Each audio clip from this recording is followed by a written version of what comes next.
introduce Ariel Helwani, who comes to us from Canada via Syracuse to somehow to New Jersey. And I did some studying before I had to do this introduction because I didn't know what MMA is. Okay. So I'm expecting you'll fill in the blanks. But when I was in graduate school, they said to us, someday you're going to be working with people who are doing jobs that you never heard of and couldn't even anticipate. And so here you are wait, I'm going to want to read you. So Ariel, hold on. Ariel was named MMA Journalist of the Year since 2010, virtually every year, which is an amazing thing. When I was growing up, we didn't have Journalists of the Year in MMA, and so this is a whole new world you've opened up. I'm not going to take much more time because you can tell this is not my area of expertise and yours, but the most important thing is that you are a parent in our preschool. Yes. And part of our community. And as Elliot said, you're probably one of the most famous people in our community. So Ariel, take the stage. Is someone else joining me here? No. This is for a special guest. You need her. She's right here. Okay. Well, hello everyone. Thank you for coming. I appreciate it. It's very nice to have everyone here, and thank you very much for having me as well. It was an honor to be asked. I appreciate Nourish for doing this and Shomrei for doing this. We're very proud to be a part of the community, and we have Claire here now, Oliver and Walter. We're at the school as well. Shout out to Heather. Does a phenomenal job. So this is great. It's a real honor to be here. So I just thought I'd tell you a bit about myself, my journey. It was, or it has been, somewhat of a unexpected journey and a very interesting journey up until this point. I hope it's not over. And then we could talk about things. And I heard someone say actually like, oh, I don't know a lot about MMA and I don't really watch MMA. It's really not about MMA, to be honest. There's a lot more to it. I think the general lesson is about just dreaming big and going for it and realizing that you only have one chance at this life and trying to make the most of it. So I grew up in Montreal, as you mentioned, Montreal, Quebec, Canada, very proud to be a Canadian. I grew up in I'd say in an observant Jewish home. We went to synagogue every Saturday. I went to Jewish private school, elementary and high school. I was very proud to be Jewish. It was part of my identity. All my friends were predominantly Jewish. I played for the Maccabi team in 98 and 99 in basketball, so I was very proud of that as well. My dad is from Egypt. My mom is from Lebanon. They fled in the late 70s because of all the political unrest there and the situation with the Jews. And in fact, the last time, so my mom's parents are from Beirut as well. My dad's parents are from Syria. The last time my mom's parents were in Beirut, they had come back, they had a jewelry store, and they had come back to try to close it up and settle some loose ends. And a neighbor of theirs really wanted their store and called the PLO on them and tried to get them to just essentially give up the store without having to sell or anything like that. And the PLO came to their house in the middle of the night and kidnapped my grandfather. My grandmother went with him. They were put in jail for about a week, and it actually became big news in Canada that this now Canadian couple was imprisoned in Beirut, and one of Yasser Arafat's wives found out about it and was actually friends with my grandmother in Beirut, put in a good word and got them released, and that was the last time that they were in Lebanon. So they went to Canada, everyone went to Canada, and they settled on a life there, and Canada treated them very well. Like I said, being Jewish was always a big part of my identity. I remember one time my dad gave a speech. My dad is very involved in our synagogue. He gave a speech at our synagogue. He's not a big talker, but he was being honored for something. And he was talking about putting tefillin every morning, because I noticed in the bio it mentioned that I put tefillin. I still do to this day. And he said that the reason why he likes to put tefillin on every morning is because before he goes out, he wakes up early and he's about to go on his day. He's a very hard worker, works in the textile industry. He likes to look at the marks that it makes on his arm, and he views that as his armor as he goes out and conquers the day. And so wherever I am, whether it's in Abu Dhabi, Ireland, Brazil, London, for my job, I feel very proud in the morning that I can put on my tefillin, and it reminds me of where I came from. And I look at that, the lines on my arm as my armor as I'm about to go talk to these, crazy fighters and whatnot. So that's kind of, my foundation, and why it was very important for us when we moved to America and started our family to be a part of a synagogue, to have our kids go to Jewish school, our kids go to Golda Ak, our two older kids go to Golda Ak in West Orange. I want to give them that same foundation. So where did this really crazy journey for me start? I was in the 9th grade and I was reading Sports Illustrated. I was in English class. I was supposed to be reading another book, but I had the Sports Illustrated underneath because I was more interested in sports. And it was one of these issues where it was talking about the best schools in America for X, Y, and Z. And there was a little blurb that stated that Syracuse University is the best school for sports broadcasting, that it has produced the likes of Bob Costas and Marv Albert, people that I looked up to as a kid. When I used to watch sports as a kid, I didn't want to be Michael Jordan or Patrick Ewing. I looked up to these people, but I really admired the broadcasters. Something about the magic of television and the way they presented, and the confidence that they had and the way they spoke really spoke to me and really inspired me. And when I read that, a light went off in my head. And I was like, wow, you can actually do that as your living? You can actually do that, for your career? And so I said in the 9th grade, I'm going to go to Syracuse University. And you have to understand, in Montreal, especially in the Jewish community, it's not part of the culture to leave. No one goes away for school like here, you apply to all these schools. Everyone essentially goes to McGill or Concordia. My wife went to McGill. She's from Montreal. It's just part of what, we're brought up with. And so I believe I was the only one in our whole class that went away for school. But I really had this dream and vision that I'm going to go to Syracuse University and I'm going to be the next Marv Albert or Bob Costas. And so I finally got to Syracuse several years later. And for the first time in my life, I was surrounded by kids who had the same dream as me. In Montreal, at our high school, Herzliya High School, no one wanted to be a broadcaster, but I get to Syracuse, everyone wants to be a broadcaster. And I don't really like to go down the same path as everyone else. So I remember this is 2001, and I'm a freshman essentially at Syracuse. Technically I was a freshman, but I was really a sophomore. That's a whole other story.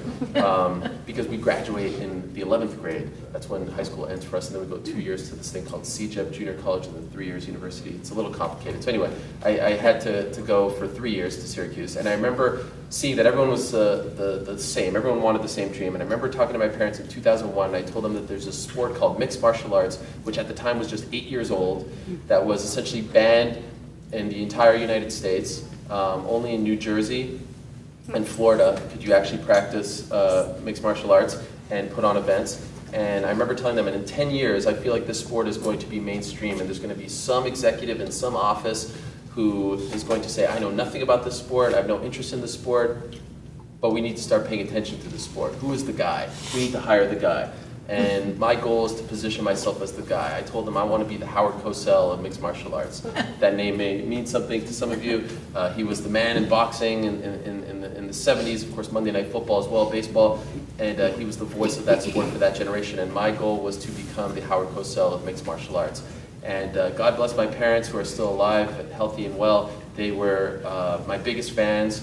They couldn't have supported me more. They never questioned this crazy idea. I mean, to say now in 2019 or 2020 that you want to be an MMA journalist, it's not the craziest idea. To say it in 2001, it's ridiculous. No one was making a living covering this sport. So I started my own radio show at Syracuse. It was every Saturday morning at 9 a.m. And it was in a little broom closet in the student center.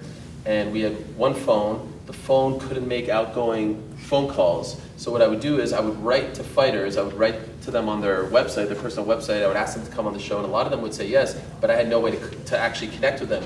So my mom, my immigrant mother from Lebanon living in Canada, or my 10-year-old sister would call the fighters, pretending to be my producer, and they'd call me on conference, and that's how we would do the interview. Like, that's the humble beginnings, right? And they would say, like, hi, we're calling on behalf of Ariel, in her accent, or, my 10-year-old sister, no joke, was doing that. But it was great, and I'm essentially doing the same kind of show now as I was doing back then. That really, helped build my confidence and the foundation for, the journalist that I later became. So I did that for 3 years. No one listened to the show, except for my mom and my sister. Never missed an episode. They were so supportive. But I loved doing it because it was my first time actually getting to develop my voice and talk to the fighters, and I really developed a passion for it. Upon graduating, I got a job working at HBO Sports in their production department, in the documentary department specifically, and I liked that. It was fun. I worked on a documentary about a famous college basketball game, and that was cool. And for a couple of years, I started to think, maybe I'm just going to go down the production route. You get a job, you kind of build on to the next one, and you meet people. And for a minute, I kind of gave up the dream of being an MMA journalist because things were kind of going in a different direction. In 2007, as I'm going down this now production route, I decided I'm going to go work for Spike TV, because at the time, Spike TV, which is no longer around, it's now the Paramount Network, was the home of the UFC. They broadcasted the UFC. And I said, all right, I want to work for Spike UFC? TV. Oh, excuse me, yes, I apologize. So UFC is the Ultimate Fighting Championship. They are the predominant league within mixed martial arts. So mixed martial arts, maybe I should explain, I took for granted the fact that you may know this. Mixed martial arts, you guys know, I appreciate that. Mixed martial arts is a sport which basically encompasses all forms of martial arts, karate, wrestling, jiu-jitsu, boxing, taekwondo, everything into one. And it essentially started in 1993, November 12th of 1993, with a promoter who said, all right, I'm going to take a boxer and a sumo wrestler. I'm going to take a karate guy and a jiu-jitsu practitioner. And I'm going to find out who's the ultimate fighter, who's the most, the baddest guy on the planet. But then it evolved into an actual sport where now you can actually go to a gym and practice MMA as opposed to these singular disciplines. And so the UFC is this league. Basically, the UFC is the NFL to MMA's football, if that makes sense. MMA, mixed martial arts, is the sport, and the UFC is the league. Kind of like the WWE is the big sport in pro wrestling, or the big league in pro wrestling, and then there's other leagues, but this is real, of course. Fighting is actually real, and the rules have evolved. In the early days, there were no weight classes, there were no other than no low blows and eye gouging, there were no rules. It was pretty much a free-for-all. And at first glance, it's a brutal sport, but there's a real science to it. And it's actually a beautiful sport, in my opinion, and the athletes are just incredibly talented and athletic. So the sport in the mid-2000s started to get really popular. And I'm going down this production route, but I really want to get back and kind of fulfill this dream of being the guy in mixed martial arts. So at the time, Spike TV was airing the UFC events. So I said that I wanted to go work for Spike TV, maybe not on air, but I would be working in a production capacity. And so I got to Spike TV in September of 2007. I actually got a job there, and I lasted 1 week. Because when I got there, I realized that they weren't really actually doing anything creative. They were essentially taking the content from the UFC, the league, and putting it on their air. And I'm someone who likes to be creative, and I have a lot of ideas, a lot of thoughts, and I just was very uninspired by the whole situation. So a week after I joined Spike, owned by Viacom, it's not some rinky-dink company, I went to my boss's office and I said to him, I'm really sorry, but I don't think that this job is for me. And he got really mad, as you can imagine, and he said, this is unprofessional, and you're going to regret this for the rest of your life. You're never going to live this down. You're going to really have a hard time getting another job, all this stuff. And I just knew in my heart that this wasn't the place for me. I'm the kind of person who, I believe that, like I said at the top, if you only have one life, you only have one shot at all of this, you want to wake up when you're 90 years old and say, I lived a good life and I went after all my dreams. So I said, this isn't for me. And I think it's time for me to go. So what they did, they actually kept me around for a month and a half until they found someone to replace me. And then I viewed that month and a half as I was treated as this albatross. No one wanted to talk to me. I was the guy who quit after a week. You get to Spike TV and you quit after a week. What are you thinking? I viewed that as the crossroads of my life. And I said, all right, I'm going to start a website, my own website. I'm going to prove to people that I could be the Howard Cosell of MMA. I'm very into interviewing people. That's really my passion. So my goal was every morning at 8 a.m., I was going to post an audio interview with a fighter. Now, this is 2007 before podcasts were really a thing, so you could just really listen to the interviews on your computer. And so every morning I was going to post an interview from October of 2007 to April 1st of 2008. And I was going to post an audio interview every morning at 8 a.m., 5 days a week, to prove to people that I could be an MMA journalist. And that I could be a really good interviewer as well. And I didn't care if 10 people looked at that site or 10 million people looked at that site. It basically was like an online resume for me. And at the time, I was actually engaged to my wife.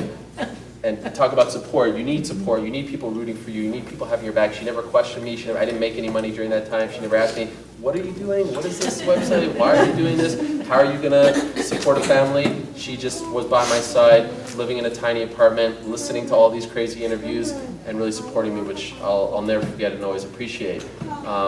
And so it started October of 2007, and I would post these interviews, and I would write to the fighters via MySpace, because now MySpace was the way to contact everyone. May it rest in peace, essentially. Pre-Facebook, pre-Twitter, pre-Instagram. So I would write to the fighters via MySpace, and to be honest, like a lot of them would write back to me, big names. Chuck Liddell, if that means anything to you, Tito Ortiz, if that means anything to you, George St. Pierre, if that means anything. Like these are the names in our sport would actually write back to me and say, yeah, sure, I'll do an interview with you. And so it was very exciting, and I started to build a name for myself. October, November, December, people are starting to realize, like, hey, who's this guy who can interview? Who's this new face? I just didn't like the way the sport was being covered. I felt like it wasn't being covered professionally. I felt like it wasn't being covered the right way like the other major sports, and I really felt like this was an opportunity. But of course, you have to get a job at some point. You have to get paid for it. So January, February, now it's March, and I was really going to stick to this deadline. I was really going to, if I didn't get anything by April 1st, if I didn't get a full-time job, I was going to go back to production. I didn't want to, but at some point, you gotta know when to hold them, know when to fold them. So luckily, March 28th, 2008, on my wife's birthday, no less, I get a call from a website that was just starting, owned by the Wasserman Media Group, which is a big agency in California, saying they're starting an MMA website, they've seen my stuff, and they want to essentially give me the keys to the car. And I was crying, I was like, I can't believe it. And they said to me, so how much you want to get paid for this? Which is a bizarre question to ask someone. And I took the number that I was getting paid at Spike, and I just doubled it. And I just said, what the hell? And they said, okay, sure. So the boss who told me that I was gonna live to regret this and screwed up, that was my little thank you very much to him. So I started working for this website, and things are going really well. And my vision was be professional, show up wearing a suit, have a microphone. These are little things, and they don't sound like big things, but in our sport, in MMA, people weren't doing that. Covering the fighters, asking them the right questions, try not to be afraid, try not to be a fan. And people were really starting to pay attention to me, and I was starting to gain some notoriety, and it was really great. Unfortunately, so I started with them in April of 2008. Unfortunately, in October of 2008, after we were killing it, the site was sold to another company, and they didn't want to be in the MMA business anymore, and they shut it down. And it was heartbreaking. I was like, I finally made it. I finally am living the dream. I'm getting attention. I'm doing on-camera stuff. People are paying attention. The fighters are paying attention. We're breaking news. And it was literally the dream job, and it was taken away from me. So for a brief moment, I went back to TV production, but thankfully, several months later, which now I just blow by now, several months later, in the midst of it, it was just excruciating, because it was very hard to get back in. There are not a lot of jobs. ESPN's not covering it back then. This is 2008. I finally got back in. AOL gave me an opportunity, and another website gave me an opportunity, so that's when I started to really gain momentum. And I started with those companies in 2009, and really for the last, decade or so, from 2009 to now, it's just been building on that. But things really started getting interesting for me in 2011 when Fox Sports became the broadcast home of the UFC. So basically the UFC left Spike, and they signed with Fox, which was a huge deal for the sport because now they're finally on a sports channel, right? They're like on a real, legitimate, respected sports channel. August of 2011, they signed the deal with Fox. The head of Fox Sports asks to meet with me in LA, August of 2011, and wants to know about me, says they're hiring people, is essentially, doing an interview. August of 2011. August of 2001 is when I told my parents that in 10 years the sport is going to be mainstream, and there's going to be some executive in some office looking for the guy. Exactly 10 years later, I called it, and it was incredible. It was incredible to just be sitting there with the guy. And I remember him telling me that, a big thing for us here at Fox is journalism. Just because we're in business with the UFC doesn't mean that we're not going to, talk about the serious topics and ask the hard questions. And I was great because I was a guy who went to Syracuse, Newhouse, broadcast journalism major. Journalism to me is a really big thing. Ethics are a really big thing. So my journey, I get hired by Fox, and my journey with them starts in 2012. And it becomes clear very early on in the process that everything that he said to me about journalism and asking the hard questions and being independent wasn't necessarily true. That they were very much in bed with the UFC, and that created a lot of conflicts for me. The head of the UFC, the face of the UFC, the president of the UFC is a man by the name of Dana White. He is essentially, if the name means anything to you, the Vince McMahon, the Don King. He's the head honcho, right? And he's a very brash, he's a very outspoken, very bombastic, very arrogant, just a very tough guy. He's a character, he's a larger-than-life character. And I had a very good relationship with him early in my career. But, if you cross him, he wants to fight you. Not necessarily physically, but he's going to verbally fight you. He's just a very intimidating guy. So once I start working for Fox, I start to realize that there are some conflicts here because, he wants you to only talk about certain things and he doesn't want you to talk about other things. And Fox isn't necessarily telling him, hey, we have to talk about X, Y, and Z. We're independent, we're journalists. They're really kowtowing to him. So I mention all this because I worked for them 2012, 2013, 2014. It starts to get a little uncomfortable when I'm told to say certain things or not say certain things. But you're on TV and you're living the dream and this is what you want to do and you have kids now and so you make compromises and but in your heart that maybe you're not being true to yourself. 2016 I do an interview with a fighter who's disgruntled and talks about that he wants to get paid more and he wants to leave the UFC and whatnot. I do that interview on a Monday.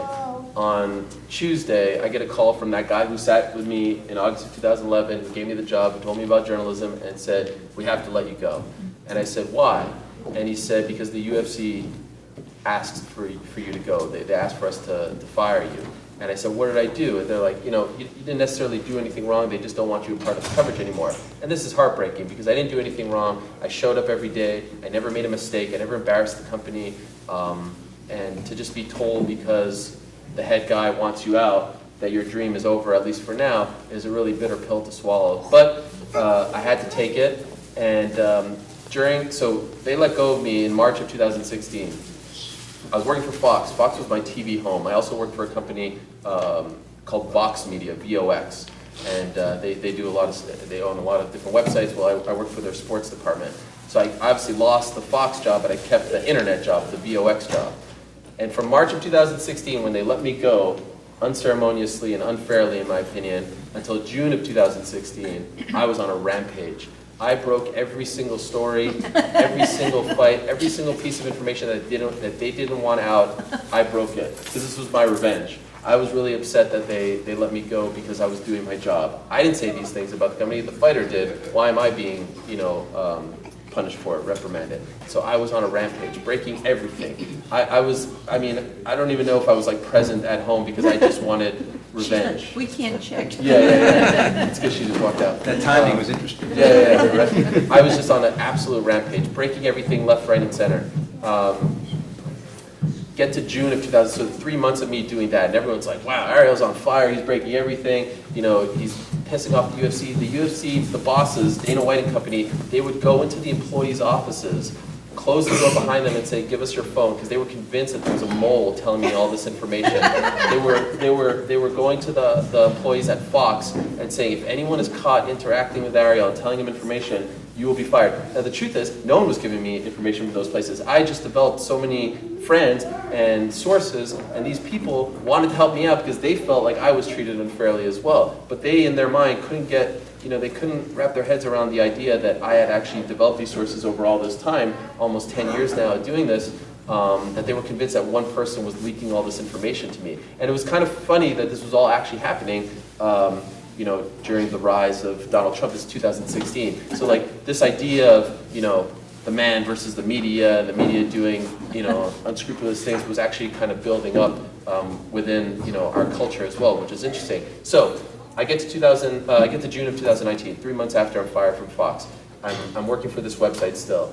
I'm at an event in Inglewood, California, the forum, the famous forum there, and I break the news. So I'm sitting, this time, I'm actually sitting in the arena covering an event. Usually when you break news, you're at home, you're on the road, you're in a hotel room, you're not actually like sitting in their house, so to speak.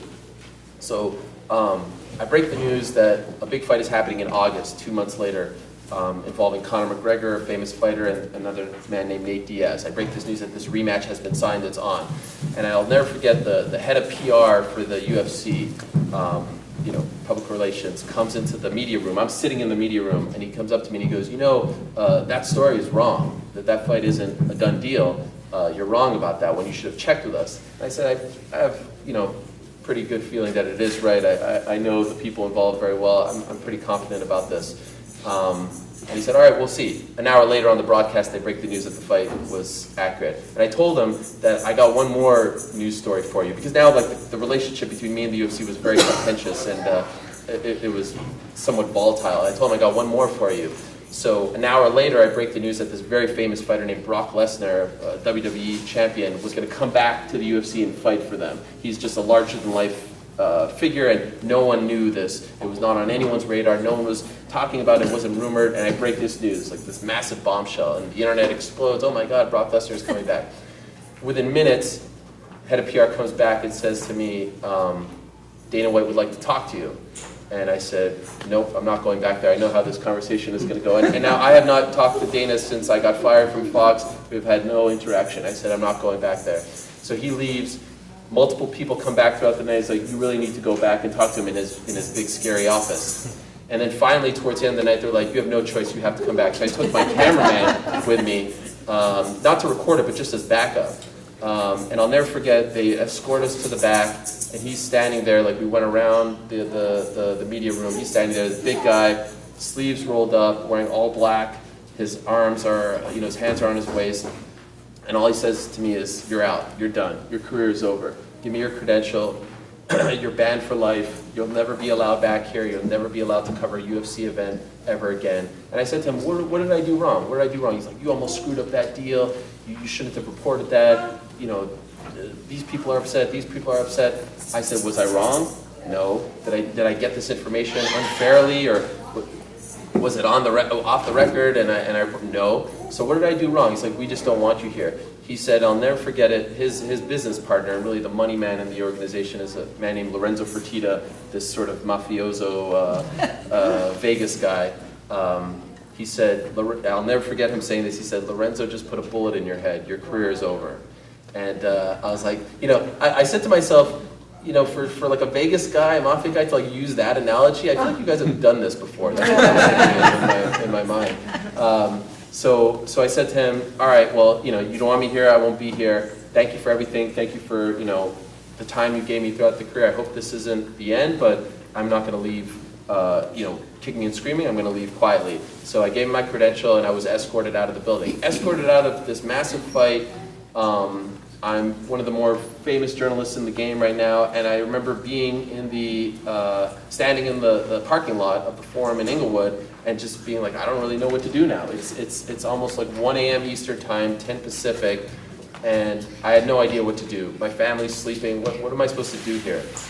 Thank God for social media. Thank God, up until this point, I had built a very large following on Twitter in particular. So all I did was, I went on my Twitter, and I said essentially like, I'm sorry that I won't be able to do post-fight coverage for everyone tonight. I've been escorted out, I've been banned for life, and hopefully this will be resolved, and that's it. So I went back to my room, I got all my stuff. This is like now 11 p.m. Pacific, my flight was at 6 a.m. Gathered all my stuff and went straight to the airport, because I was afraid actually that the mafia guys were gonna come to my room, no joke. So I just got my stuff and went to the airport and waited there. And I'll never forget that being on the plane, flying from California to back to New Jersey, and getting the Wi-Fi on the plane and opening up my Twitter, and then seeing that this story had now exploded. Journalist gets banned. Now again, this is like the Trump time, banning journalists, and so like this becomes a thing, and everyone's talking about it. All the famous journalists are talking about it. Sports journalists, non-sports journalists, everyone's talking about how could they do this to him, and it's like surreal watching this stuff. Like I can't believe these people are talking about me, people that I look up to that I've never met. Dan Patrick and Dan Levitard and Rich Eisen, like famous sports journalists talking about me and my story. It's crazy. So I do a show every Monday. I've been doing this show every Monday since 2009. It's like, my main thing that I do. It's a 3.5 hour show, and that's kind of like my baby. So my idea was, all right, I'm going to go on my show on Monday, and I'm just going to like lay all the cards out on the table. This is my only chance to actually like save my career, because I'm banned. And if you're banned by the UFC, if you can't cover their events, you're done. Like there's no reason to keep doing this. So I put all my eggs in this one basket, in this one sport, and devoted so much time to it, and it's been taken away from me unfairly again. So I'm just going to go out there, guns blazing on my show, and lay all the cards out. Someone gave me advice, before you do that, because a lot of people are asking me to do interviews, just go do all these interviews on these famous shows. All these people are reaching out to me. Tell your story, get it out there, get it out of the bubble, so that hopefully it comes back on the UFC and people start to understand what's going on. So I did all these interviews Monday morning, then I did my own show. In the midst of my own show, Dana White goes on TMZ and doubles down and says the only way Ariel will ever be allowed back at a UFC event is if he buys a ticket. Meanwhile, the fans now start this movement, hashtag free Helwani. They have this, crazy. They had this like VOD service, like a Netflix, if you will, called UFC Fight Pass, and people were posting the screen grab of them unsubscribing. This thing costs like $7.99 a month. People were unsubscribing it, hashtag free Helwani, making pictures of me as like a rebel, as like some sort of a martyr, all this stuff. And it was just absolutely surreal. So I do the show. The show is still online. It's episode 333 of the MMA Hour, if you ever want to watch it. It was a very emotional episode because I just kind of like laid all my cards out. I told my whole story about how I was untreated fairly by the UFC and all this stuff. And it felt good to get it out, but I was still banned, and my career was still very much in peril. And I remember walking home that day, that Monday, just kind of coming to terms with the fact, like, this is my new reality. I'm the banned journalist. I'm going to have to figure out something, maybe do something else. Who knows? And that night, ESPN actually contacted me to do an interview on SportsCenter. I'd never been on ESPN. I didn't work for ESPN at the time. I'd never talked to ESPN before. Never did an interview with them. And I was like, wow, I can't believe that my ESPN debut is going to be talking about myself and getting banned. Like it's kind of like sad in a way, because I wanted to actually go work for ESPN. That was always the dream. And so I did an interview with Scott Van Pelt, a pre-taped interview, so it was going to air at 11 p.m., but I did an interview at like 7:30 talking about myself and my situation as the banned journalist. And at around 9 p.m., after the interview was taped, the COO of the UFC called my boss at the website and said, all right, how do we fix this? Because this is turning into a problem. So they said, well, the only way you fix this is you unban him. And so they said, all right, we're going to put out a press release at like 10:30 or something like that, saying that we are going to reinstate him. And these guys, they said that they were going to send us the press release in advance to make sure that we were okay with the wording, and then once we give them the okay, they put it out. Well, they sent us the press release, and then literally 2 minutes later, they put it out there. And in the press release, they even took a shot at me. They said that I was using like unethical journalistic practices to get my information, just like total nonsense, but everyone saw through it. So this comes out that I'm now unbanned, and everyone's celebrating, and I can't believe it, I'm back. So ESPN calls me back and it's like, wait, you're unbanned now. You have to come back on the show live and do the interview as the guy who was banned and then got unbanned. So I was on ESPN twice, essentially, that night. Absolutely surreal. And really, that moment changed my life because the fans had my back. They fought for me. And ever since then, I've had like this really strong bond with them and strong relationship with them. I've never talked to Dana White since. That was 2016. But the fact that people know why we don't talk and the fact that they know how he treated me actually helped make me even more popular, so it totally backfired on him. 2018, fast forward, I finally get hired by ESPN, and I get hired by ESPN a month before the UFC decides to leave Fox and go sign with ESPN. So they're now taking their whole deal to ESPN. And I signed with them in April of 2018, and they get signed in May of 2018, this 7-year, $1.5 billion deal. Dana White finds out, and I'm starting in June. I signed in April, I'm starting in June. Dana White finds out that I'm starting with them, and I'm like, oh, I signed with ESPN, and UFC it's going to be the same thing with Fox all over again, where I'm going to be told what to say, I'm going to have restrictions.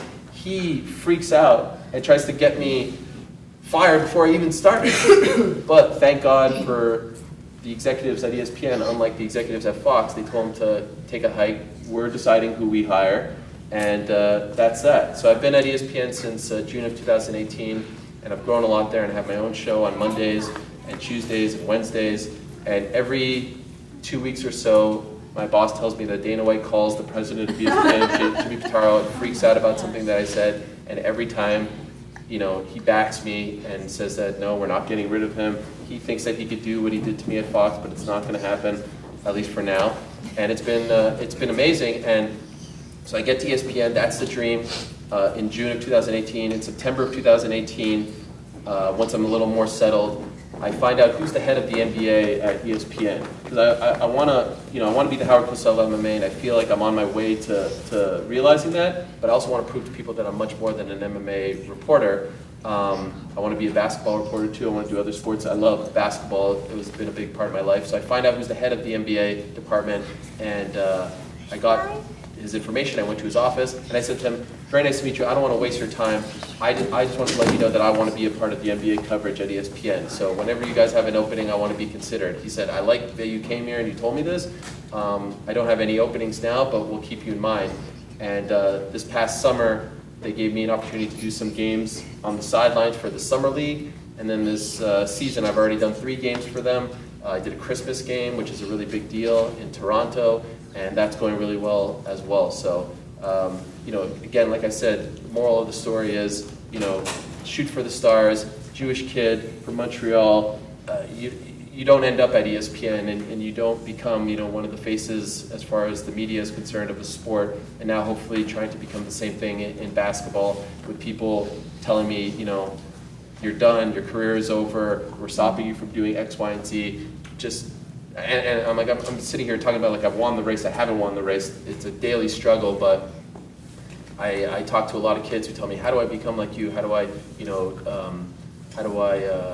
have the kind of dream job that you have? And it's very possible. It's very attainable. Like, why not you? Why can't you do it? You just have to work at it and recognize that there's going to be some struggles along the way. But if you keep at it, you keep fighting, in the end, I think that you can realize your dreams. And in conclusion, I would just say that I think a lot of my will and my determination comes from my faith, from the values that I learned in Jewish school, from putting my tefillin.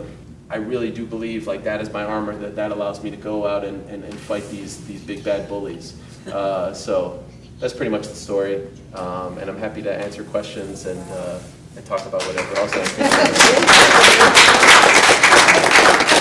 Amazing, sir. So let's open it up for questions. Go Could you ahead, talk Al. about the relationships that you created in your college show?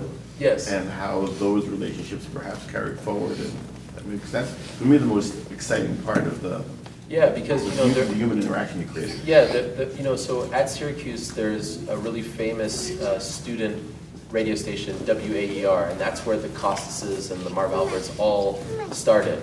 And I actually worked for that station for 1 semester, but it felt like a country club. And again, it's not really my style to follow everyone. So I found another student station, WERW, which was literally in the broom closet of the student center, with a My First Radio kit, But I like that much better because it's sort of, the underdog.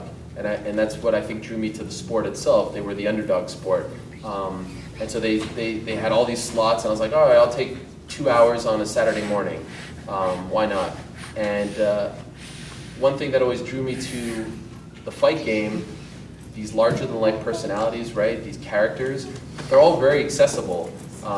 You know, maybe LeBron James or Dwayne Wade, these guys aren't very accessible. Like, you can't really like write them an email and they're going to respond to you. But these guys, because they're big in like our little bubble, but not really big in the mainstream, they're all very accessible. So I would just write them emails, and they would write me back. And I would ask them to come on my show, and they would write me back. And that's another lesson that I tell kids who want to do my job or any kind of job. It's like, you'd be surprised who's going to write you back. If you just take the time to write to them, to reach out to them, to shoot your shot, as they say in this day and age, you'd be surprised.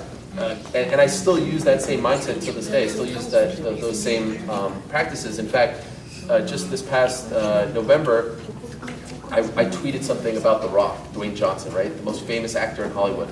He's doing an MMA movie. So I tweeted, oh, The Rock is doing an MMA movie coming up. 5 days later, he tweeted me back. He doesn't even follow me, but I guess he saw the tweet somewhere. He's like, oh, thank you for writing about the movie. We're excited, etc.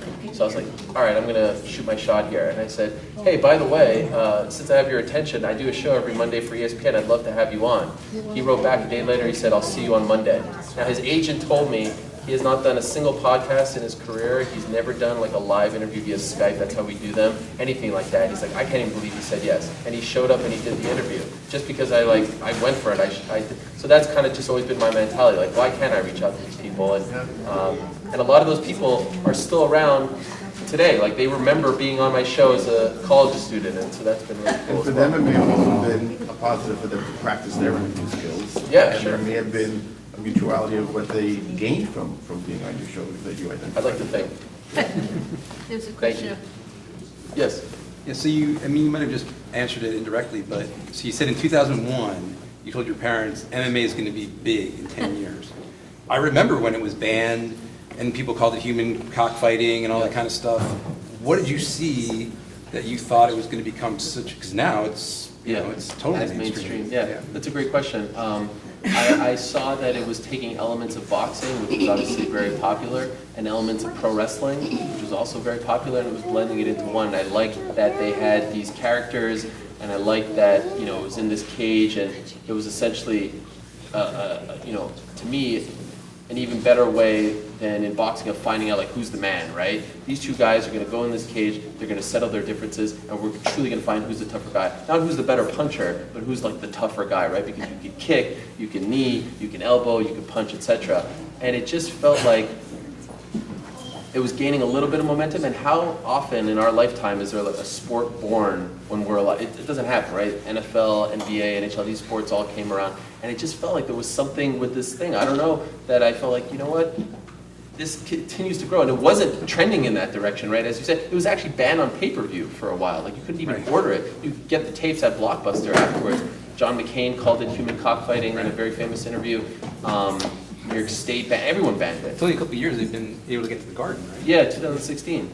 Yeah. So it's it just kind of felt like something that was, to me, very interesting for the younger demographic, for the internet age. It grew up on the internet. A lot of people were talking about it online, and it just felt like there was something there. And then there started to be these characters, these larger-than-life characters, and they started to figure out how to market them. Tito Ortiz, this guy had bleached blonde hair and, you know, fire on his shorts, and Chuck the Iceman Liddell with a mohawk and ice on his shorts. And it's like, these guys are superheroes, you know? Like, how could you not like this, you know? it's the superhero culture. Yeah, and so that's what kind of drew me to it. So I've been training in MMA for 8 years now, but Cool. my place specialized in catch wrestling, and that's what I specialize in. And I was born in 2002, so I definitely don't have a good history. But what happened to catch wrestling, and why did MMA end up prevailing as the mainstream? That's a great question. You know, there are some fighters who still believe in catch wrestling. There's a guy named Josh Barnett, who's a big, you know, proponent of catch wrestling. What is that? So catch wrestling, how about you explain? Since you, So when you're standing, you have, it's more like boxing or kickboxing rules, Yeah. but then once it hits the ground, it's more wrestling and jujitsu. Okay. Instead of it all being combined. I don't know if that's a good. maybe in the most like basic form possible, it's like, you know, pro wrestling that you see on television, like the fake stuff. Yeah, the But it's fake like stuff. the real version of the fake stuff. Yeah. Oh, You know that's what I great. mean? Yeah. So it like looks like pro wrestling, but it's actually real. So there are rules? Yeah, the rules, and it's not predetermined, and it's not, they're not like fake punching each other. And this, what's that? It's basically more, it's grappling. Yeah. So if you're standing, it's everything, if you're down on the ground, it's grappling. Exactly. And this dates back, hundreds of years. And there's people, like I said, like because mixed martial arts has blended all the martial arts, there are some people who feel like it's almost like eclipse, the karates, the taekwondos, like these dojos that you would see in strip malls aren't really as predominant as they are now. They've now turned into like MMA schools, right? Yeah. And I just think that's the evolution of the times. So I don't think that catch wrestling is no longer a thing, and I do know that there are fighters that train in it, or will do grappling, or maybe freestyle wrestling, Greco-Roman wrestling. But at the end of the day, if you truly want to be a successful MMA fighter, if like you want to be a pro fighter, a prize fighter, if you will, you have to learn everything. But I don't think it's dead per se, not at all. No. And Josh Barnett is a former champion who's still fighting and is like really like the biggest champion of the catch wrestling genre, which is really cool. And I think that's why a lot of the old school fans like him. But it's still around. You still hear people talking about it. Yeah, it's still there. Yeah. So, How do you so recognize? we're gonna go 1, 2, 3. No problem. Who's one? We'll let you start. Sure. So that's my child. So I'm not really against martial arts, but on the other hand, the main hat that I wear is worrying about brain health. Yeah. Clearly, it's a gladiatorial sport. I think it's fair to say it's somewhat exploitative on some level. How do you square that with, given the history that we know of in football and boxing, Yeah. and the clear risks to brain health long term? How do we square, I agree, it's a beautiful sport until someone gets hurt. Yeah. As a parent, who typically says, it's all fun and games until someone gets hurt. Yep. How do you square that, notwithstanding the fact that, it's your career? And, Yeah. you can't really, even if you're not working for box or UFC, you can't really put it down. No, there are times I put it down. For sure. I'm curious, why did you say exploitative? In what respect? Well, you're right, okay, yeah, it's not... Because there is a way that it's exploitative, but I'm wondering if yeah, it's... no, probably, that was too generic, so I'll retract that. But okay, but actually you can make a strong case, and I make a strong case, and that's why the UFC doesn't like me, that the fighters are exploited because they don't get paid enough for what Okay, they're doing. I guess, in the early days, that's what I heard, yeah, and it's always going to draw from certain elements of society that are, for the same reasons that football and basketball may, draw and promise the world and only end up, Sure. The problem is with these guys, they don't make a lot of money. Only the 1% at the very, very top, the Conor McGregors of the world make money. But when you enter the UFC, you're making $10,000. Right. I mean, it's nothing. Most of these guys have other jobs. You think it's the big leagues, you think it's the NFL of the sport, but Right. So I was right and I didn't know why. Go ahead. yeah. So I'm just curious if you knew about that background, because that's one of the other hot button issues in the sport, which is essentially that the players have no union, they have no collective bargaining, they have no say, and they get, based on the numbers, the UFC doesn't make their numbers public, but they get approximately like 12 to 15% of the revenue pie, as opposed to NBA players who get 51% of the revenue pie. So that, to me, is exploitative, and that's a reason why the UFC doesn't like me, because I talk about these things. But to answer the other question, no, so Howard Cosell, right? Howard Cosell, back in the day, was the biggest proponent of boxing. But towards the end of his life, he actually turned on boxing because he saw what it did to his good friend Muhammad Ali, right? And there have been times, for sure, where I've taken a step back, especially as I've become a parent. I was like, what am I doing here? Is this? I couldn't agree more. I'm not under any like false illusions that this is, ballet or anything like that, right? But I will say one thing about MMA, as opposed to say, yeah, and they actually, take a lot of trauma on their feet. But I will say one thing about mixed martial arts, as opposed to say the NFL, football. I believe at least mixed martial arts is honest about what it is. I think that football disguises this incredible violence and brutality with this idea that you have to take a ball and get it over a line. MMA is telling you that, the way to win this fight is to inflict damage on your opponent. Like, they are truly honest about what they are. Now, that's not everyone's cup of tea. Dana White likes to say, we're going to be bigger than soccer, we're going to be bigger than football. It's never going to happen. You know why? Because there's always going to be a portion of the world that doesn't like fighting, and there's going to be another portion of the world that doesn't like the idea of two men in a cage fighting each other with these sort of like no hold barred rules. It's just not everyone's cup of tea, and it doesn't have to be everyone's cup of tea. But I will say, in the 26 years that the UFC has been around, there's never been a death, there's never been a serious injury, no one has ever been paralyzed or anything like that. So thank God. Now, something can happen tonight and that all changes. And of course, boxing has been around, 100 years as opposed to the 26 years in the UFC. And boxers, unfortunately, 2019 was not a good year for boxing. Between August and October, 4 pretty big names died as a result of injuries suffered in a boxing match, which is horrific. But I actually would argue as well, and there is data that backs this up, that MMA is safer than boxing because the only way to win in boxing essentially is to repeatedly punch your opponent in the head, and the matches are longer. Now you can punch to the body as well, but the repeated blows are to the head. You can win an MMA fight without ever landing or throwing a punch. Take your opponent down, submit him. You know what I mean? Choke him out. He doesn't actually, he taps and then he's done, or the arm or something like that. So that's why I actually think that you don't see as many serious long-term injuries. Now, in 100 years, maybe the data will show something different. But yeah, I agree, especially as a dad. Like, I'm not urging my kids to go punch each other in the face. I get it. Now, there are great martial arts schools, things like that, and if they want to do it, it's great. But I understand the trepidation, and I'm fully aware that it's a much more violent and brutal sport than basketball. Yes. Elliot and then Linda, Yes. and then we'll come back. So, how does the whole interview process work? Like, are there any questions you have to avoid? And also, do you, talk to them before and tell them what type of questions you're going to ask? So that's a really great question. Interviewing is my favorite thing to do.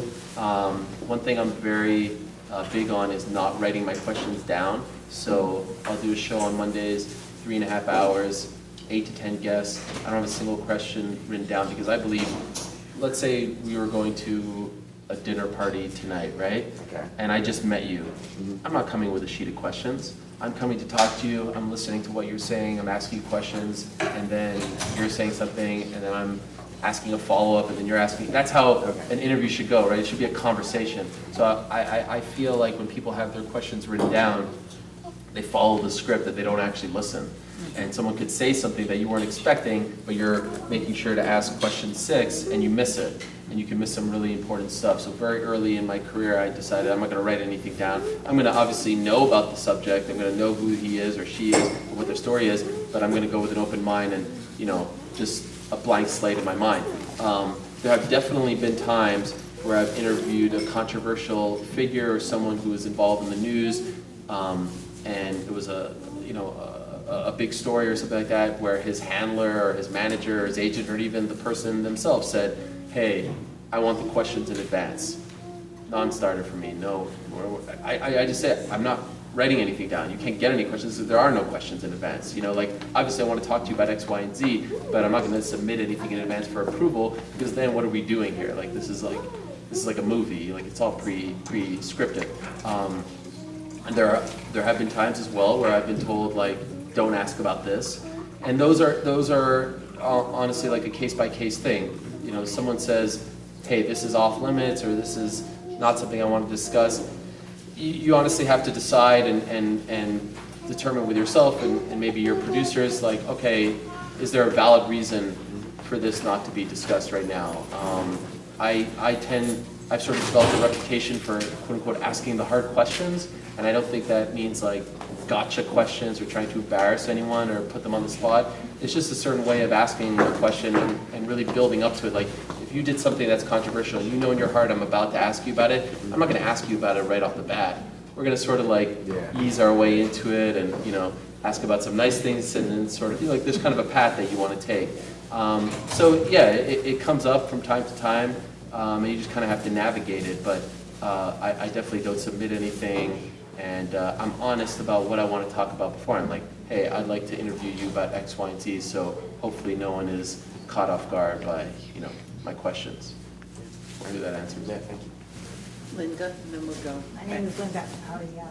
Oh, Just wanted to let you know. And I pronounce it Ariel. Okay. I heard you pronounce your last name Ariel. yeah, I feel like only Canadians pronounce it the way we pronounce it. So I Ariel say or Ariel.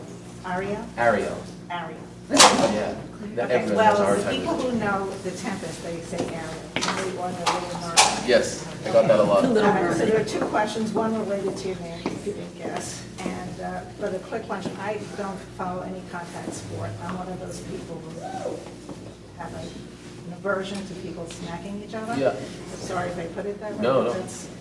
But after listening to the person who left, women are involved in this sport? Yes, yes. They are. And I would say not only are women involved as far as the fighters are concerned, but it's very popular with women. Is it? Absolutely. If you go to a fight, you'll see a ton of Here's women. Naz, she's gonna tell. Yeah, more so, I think, women. Right? think I don't know about more so, but I would say that it's not like you go to a fight and it's like 98% men. And I would also say that one of the most fascinating things about the sport is that you can have a card, meaning like an event with 12 fights on it, right?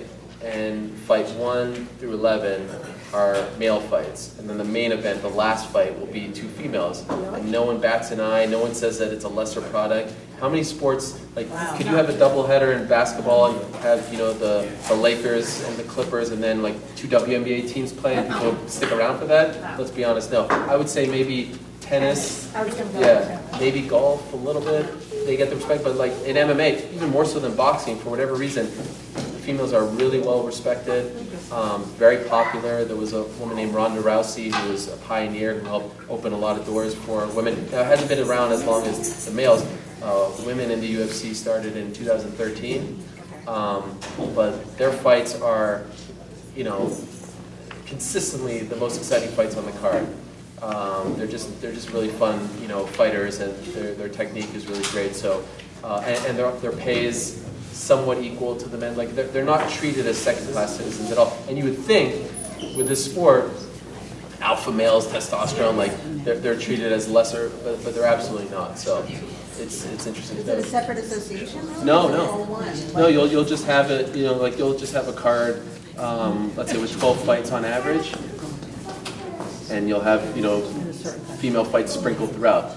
There'll always be more male fights on the card just because there's more male fighters. Right. I think there's like 500 something male fighters in the UFC and 150 or so female fighters. There's just less of them. But again, like you can have an incredible card from top to bottom of male fighters, and the last one is 2 females, and everyone loves it, and they're just as popular and just as famous and all that stuff. So, and you don't see that in boxing, so it's really impressive. Yeah, yeah, it's impressive. Yep. Okay, the second one really was my primary one. Ariel Helwani. Helwani. Yes. I know that. You know, that's a unique name.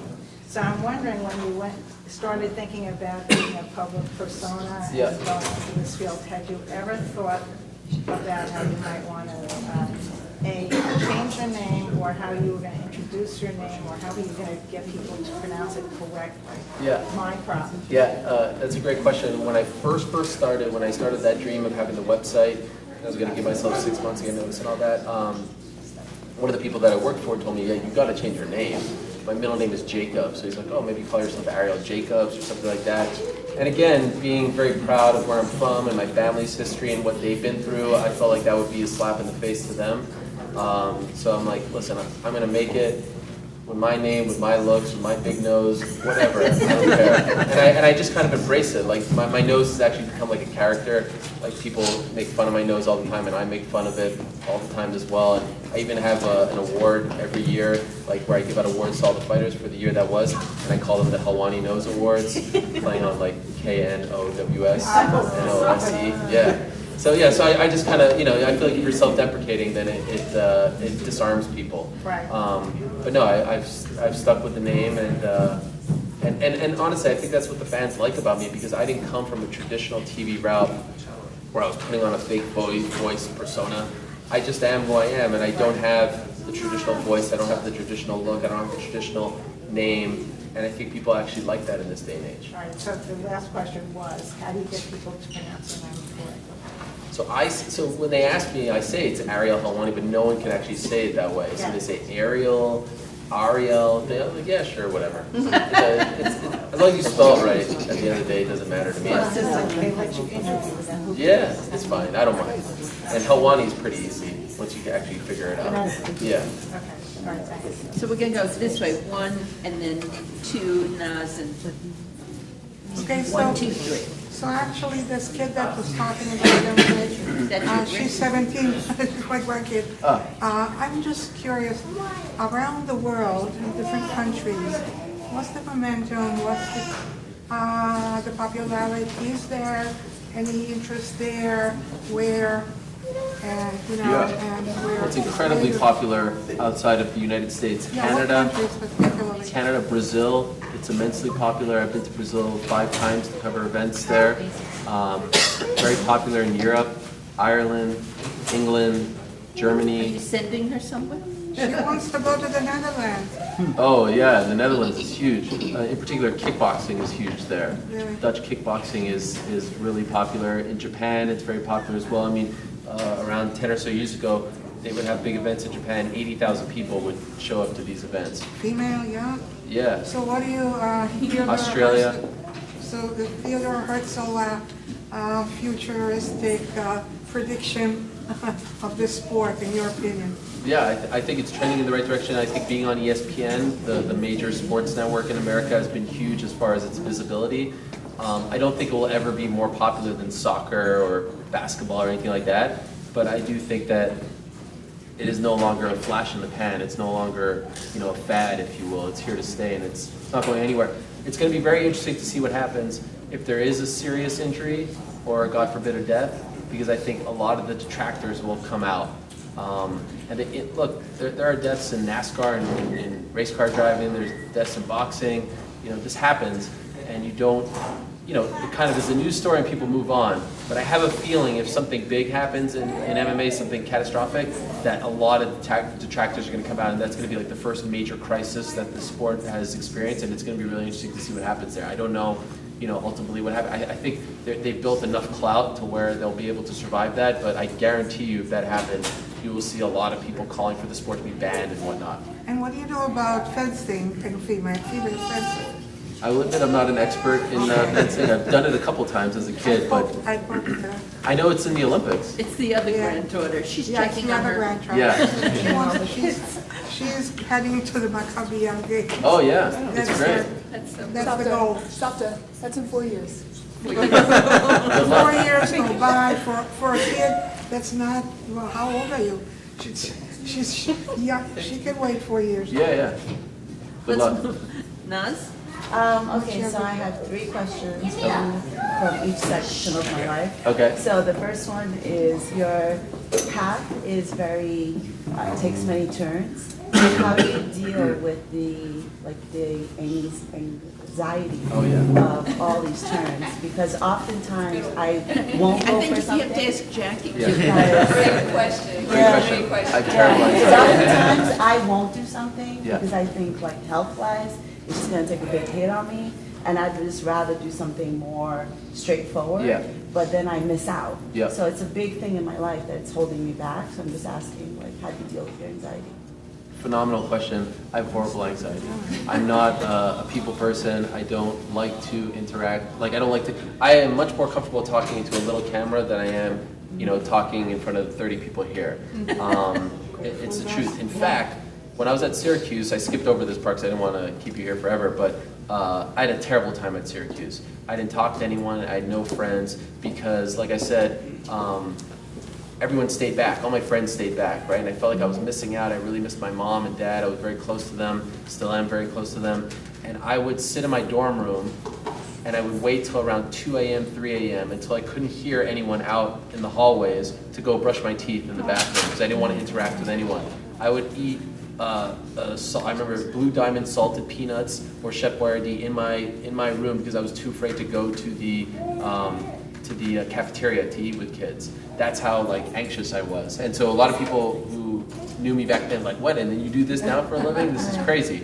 But I've always felt, like I said at the top, you only have one life, and I don't want to have regrets. Like that's just my biggest thing. I don't want to have any regrets. And so I feel like there are things that are attainable. Like really, you could do whatever you want in this world. And nothing makes me sadder than when I see friends of mine.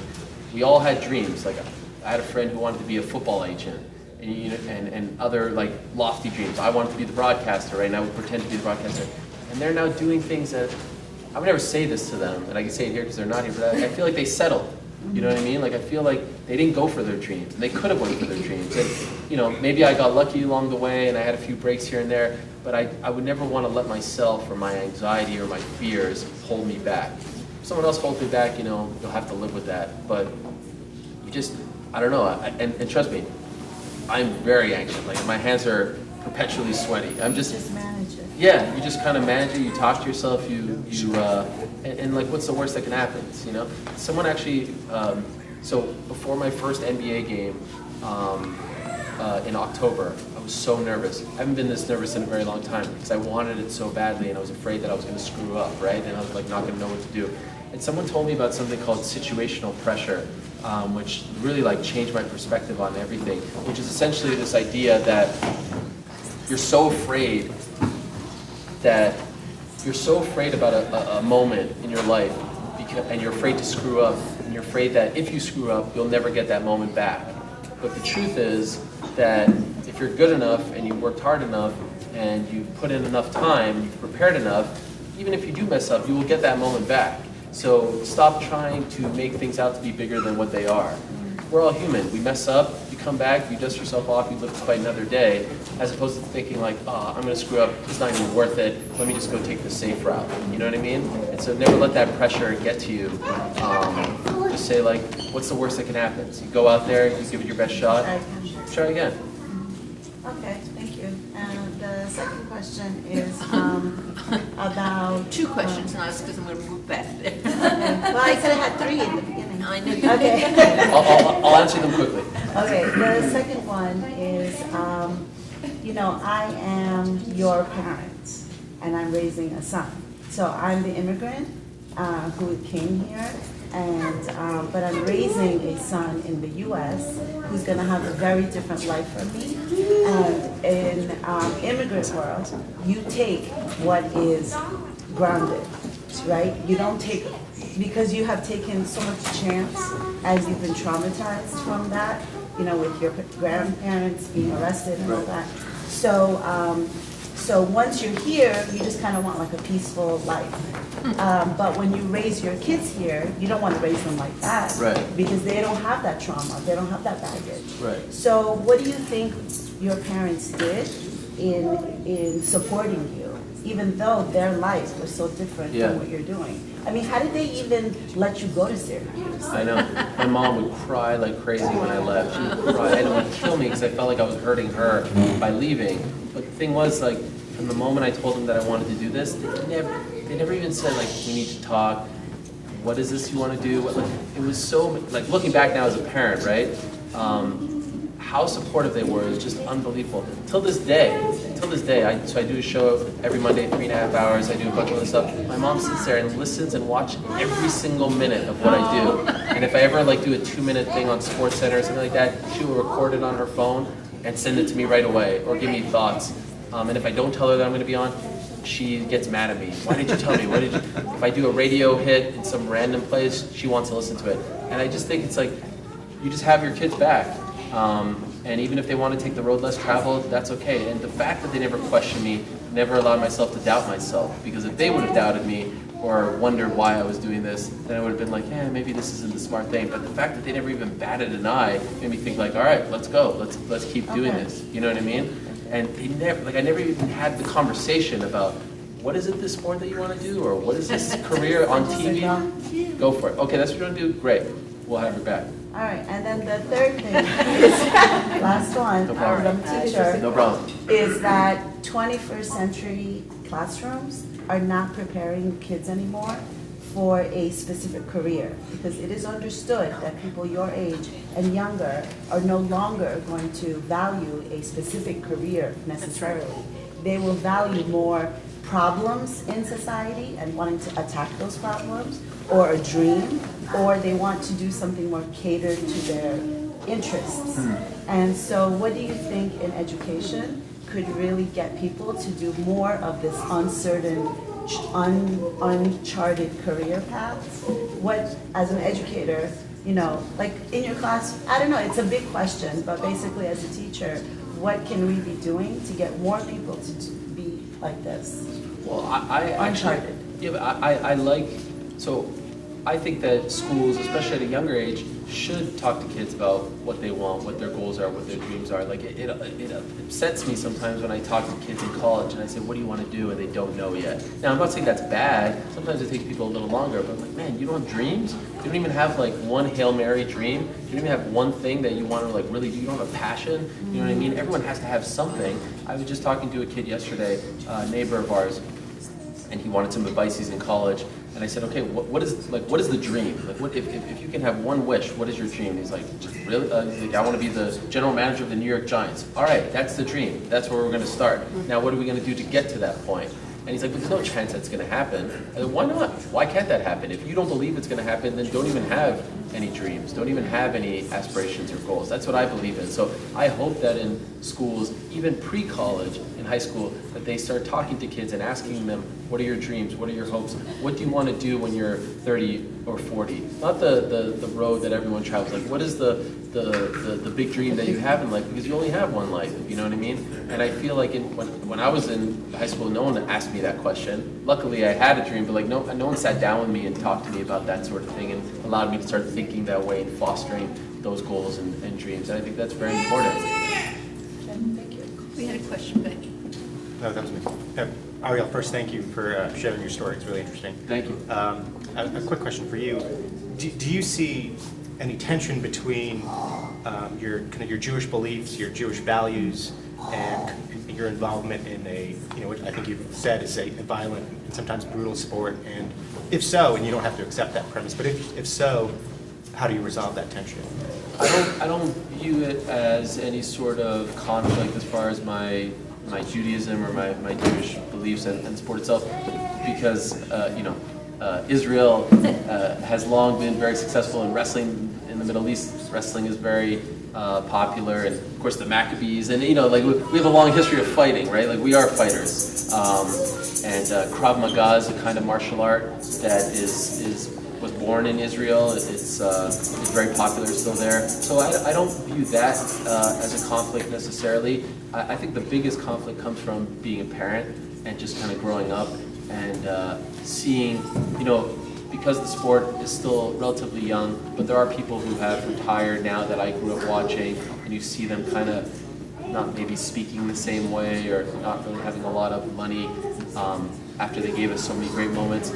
There's a part of me that's like, man, I see how the sausage has been made, and maybe I don't like this as much as I once did. I'll be honest, like I have that conflict a lot, and that's part of the reason why, I'm hoping that my NBA dream comes true. I never want to leave mixed martial arts because I feel like I'm now a voice, and I can bring up things that maybe the fighters can't bring up, and I can shed a light on things that other people can't shed a light on, but I'm not delusional at all. Like, I realize what this is, and I would like to see the fighters get more money, get treated better, have a retirement plan. Like, really, I don't know if this analogy will mean anything to you, but I believe that, back in the early days of football, they were wearing leather helmets, right? And like no padding. I believe that we're in the leather helmet days of this sport. That in 50 years, we're going to look back and say like, wow, the fighters were treated that way. Like this really bothers me. Like this is a real thing that affects me when I see the way that the fighters are mistreated. So those are the conflicts that I have, but not necessarily from a Jewish standpoint, if that makes sense.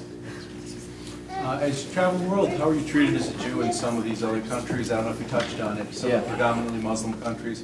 Also, when you cross borders, do they sometimes ask you funny questions about your talit, tefillin, and your other gear? Also curious about how many languages you speak. Okay, I'll answer the last one. And how they see us over there as Jews. Things like that. English, French, and Hebrew. I understand a little bit of Arabic because that was spoken a lot at my house.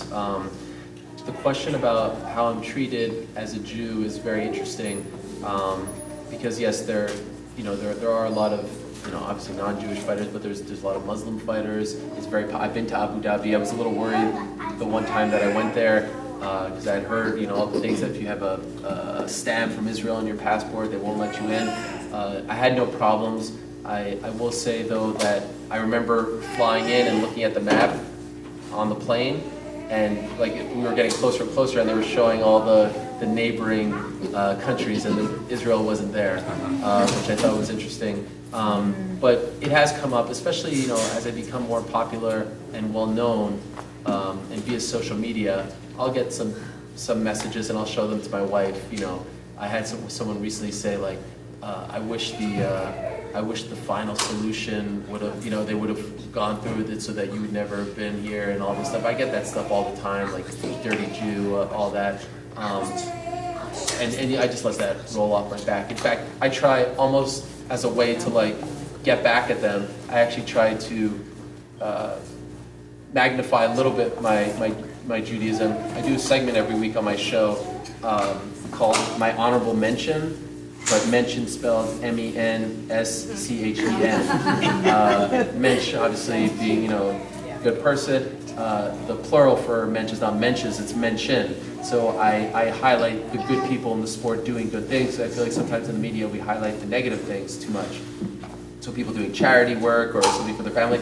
And so now I have fighters, these big, tough fighters, who are the furthest thing from being Jewish, tell me like, I want to be an honorable mention. So like, and it's amazing. Like they go, Ariel, when are you going to make me a mention of the week or something like that? I'm like, wow, this is amazing hearing them talk like this. So that's the way I try to like combat that. But yes, I've heard it, and I feel like at times it has created like there's a pretty famous Palestinian fighter, and his manager told me one time, he's like, oh yeah, you've never interviewed him. And he thinks it's because he's Palestinian. I was like, no, it's just like, I don't know, I just haven't come around to it. He hasn't had a big fight yet. It has nothing to do with that, but I think sometimes people think because I'm Jewish that I won't want to interview someone or I have a preconceived notion. It's absolute nonsense. I've never been asked about the tefillin, and that is the one thing I don't talk about. Like, I don't try to impose that on people, like the stuff that I do at home. But I'm very proud of it, and I've never shied away from it or tried to, hide it or anything like that. I think it's part of who I am, and I think it's actually helped me along the way. I will say nothing makes me prouder than being in Abu Dhabi and putting my tefillin on at the hotel, you know what I mean? And then going to cover cage fighting, of all things. And a related question, when you're out there, do you make contact with some isolated communities occasionally? Do you have anything interesting to relate about that? Jewish communities? Yes. I've had people reach out to me and ask me to talk, and things like that, and I get very excited when that happens. That's why I was excited about something like this. But to be honest, when I'm there, I'm so busy that I don't have the chance to like venture out and see these communities. But I've been very blessed to go to places that I never dreamed of going, Australia and all these places, and I will, without fail, get someone to be like, yeah, like Shalom or Shabbat Shalom. I get very excited because it reminds me of being home. It's a Friday, it's a Saturday before a fight, and I've had people say like, come to my house for a Shabbat dinner. I never take them up on it because I'm so busy, and I don't know, it might be a little bit weird, but I get it, and I always have a bit of a stronger connection with the fan when they come up to me and say something like that. It's really nice. Okay, we have time for two more, June and Shauna. Is this the most amount of questions you've done? I want Yeah, I'm very competitive. Yeah, I would have stopped it before, but I can't. No. So here, I'll be here all day. June and Shauna. So I have a question about your Syracuse experience. Yes. How did you get that first HBO job, and have you done internships before Yep. that? So like I said, I got to Syracuse essentially as a sophomore. One year I just stayed at home. Junior year going into senior year, they have this great database, this alumni database, where I basically went there one day and I got all the names of all the famous broadcasters that I could find, and I wrote them all emails, and no one wrote me back. But I did find, for some reason it was in there, like a generic contact for HBO Sports, and I was a big fight fan. HBO Sports telecasted boxing for many years, and I liked what they did with their documentaries and whatnot, and Bob Costas worked for them, and I wrote just a generic email to them, and so the one generic email that I wrote to, they actually reached out to me again, and they wrote back, and they gave me an internship that summer. So junior year going into senior, I lived at the 92nd Street Y. It was not very fun, and there were a lot of strange people there, but it was a cool experience living in New York. And this is kind of all, is part of the story and builds character, I think. And so actually, when I graduated, so it was a great summer. Went back to school for my last year, and I remember like one of the last conversations I had with one of my professors was, I was like, what do you want to do now? And I want to be on air, I want to be a host, a reporter. And he said, well, you got to go to Market, 156, go to South Dakota, and then you move to Iowa. And then I'm like, no, I don't want that. That's not for me. So NBC, so it was the 2004 Summer Olympic Games, and NBC came to, they had this program where they would take like 4 or 5 students from the journalism program, and we would be hired as essentially interns for the Olympic Games in Athens that summer. So I applied for that. I thought that would be a cool opportunity and something big and different, and I got it. Unfortunately, when I came home 3 days after graduating, after this kind of somewhat miserable experience over the past 3 years and anxiety and all this stuff, I broke my ankle playing basketball, so I couldn't do the internship. I had to pull out. But a week later, HBO contacted me again and offered me a 1-year job to work in their documentary department in New York. And so I decided to take that. I had nothing else, so I was like, all right, I'm going to move to New York. I know these people. It's a cool opportunity. Went there on my crutches and worked there. And coincidentally, so I met my wife. I know I'm going in a bit of a tangent here, but I met my wife We're all curious how you met your wife. Oh, okay. I met my wife in 7th grade when we were 12 years old in 1994 at Herzliya High School. And we dated in 10th grade, 11th grade, but nothing too serious. And then we kind of went our separate ways in college. When I moved to New York to take that HBO job, she also moved to New York for a completely different reason. We didn't plan it, and that's when it all kind of started. In fact, just to go even more detailed, we went to see the movie Garden State. I don't know if any of you have seen it, and that's what kind of sparked it. And now we live in the Garden State. It's So kind of that crazy. broken ankle was Right. shared. Yeah. Yes, it changed everything. 'Cause then we rekindled and all that stuff. So I got the job with HBO, and then more heartbreak. I worked there for a year, and they told me they wanted to keep me on for longer. But unfortunately, I'm Canadian. I don't have citizenship, and so HR said, no, he's too entry level. We're not going to sponsor him and get him a proper visa. So I had to leave, and then I was out of a job for another 4 months. It was like that's really when the heartbreak started for me. I skipped all that stuff because, again, I didn't want to stay here forever. But it's a good reminder for younger kids. Like they just want everything right now. They want that instant gratification. There's just going to be a lot of heartbreak and a lot of obstacles. But if you keep fighting, you'll overcome all of them, I think. And also just one other question about the website that you developed while you were at Syracuse. Yeah, it's still up. Oh, really? Yeah. We could find it? Yeah. And, so here's what it looks like. So Yeah, I'll just, so it was called, the website was called jarrypark.com, and why did I call it that? Jarry? Jarry, Jarry, park.com. Okay. So I was a big baseball fan growing up, and Jarry Park was the original home of the Montreal Expos, my favorite baseball team. And I was thinking of a website, when I wanted to start this website, I couldn't think of a good name. So I was on one of those websites where you could plug in any kind of name, URL, and I couldn't believe, I don't know why I put that one in eventually, I couldn't believe that the city of Montreal didn't own the name, because Jarry Park still exists. It's like a municipal pool, tennis court, kind of municipal park. I couldn't believe they didn't buy the rights to that name. So in honor of my team, which no longer exists, they moved to Washington. I decided to honor them by calling the website jarrypark.com, the Coliseum of Combat Sports. So I was like rechristening it as that. My brother-in-law, my future brother-in-law, is very good at websites, so he just built me a very sort of basic website where kind of like a WordPress blog site, and I would post the audio with a fighter every day, and you can still see. So it was more of a blog? Yeah, it was totally a blog. It was very simple. Okay. I just wanted a place where I could point people to and say like, hey, Show listen you to did this. something. Yeah. Does your sister? Okay, so Everyone. JLC Yeah. is letting out, so I'm going to have Okay. to, because people have to, so Shauna, you're going to have to ask your question personally. Before you all leave, though, you could ask your question personally. No, I quickly just wanted to tell a story. My husband Sam's here. He's a huge MMA, UFC fan. And years ago, before we were part of Shomrei, he would take me to like UFC and MMA fights multiple times a year.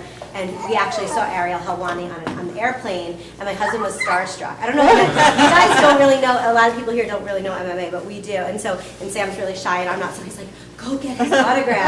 And so I went up to Ariel, and And I was like, oh, you know, I said something to him. I just thought it was really funny. And then when we moved to Montclair and I got invited to the Helwani's fundraiser, I was like, is this Ariel Helwani's house? Because we were just so starstruck because we are MMA and UFC fans. So I just wanted to share. I love that. Thank you. So let's say a real thank you. This is